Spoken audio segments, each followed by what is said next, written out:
Mommies, this is really important.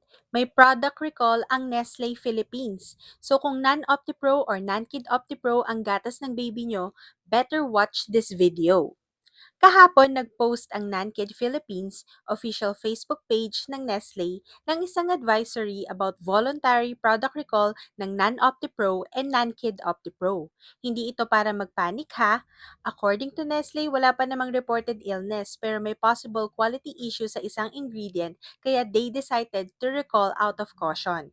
Since ito nga ang milk ng mga anak ko, chinek ko agad kung kasali yung stock namin sa bahay. Actually, kakabili ko lang nito last January 3 at hindi pa namin nabubuksan yung box. So, merong binigay si Nestle na website kung saan pwedeng i-verify yung batch number.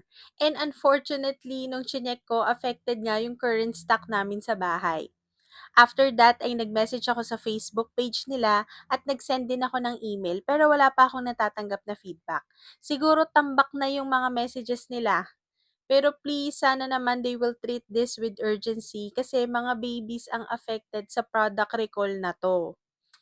Kanina nasa Walter Mart ako at tinanggal na nila sa shelf yung mga NAN and according sa kanila ay pwede pang isole basta may resibo. So kung wala namang resibo ay directly na lang daw tayo na makipag-coordinate kay Nestle.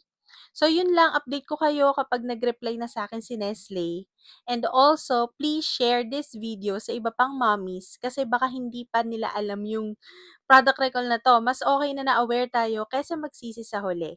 Yun lang, see you next time!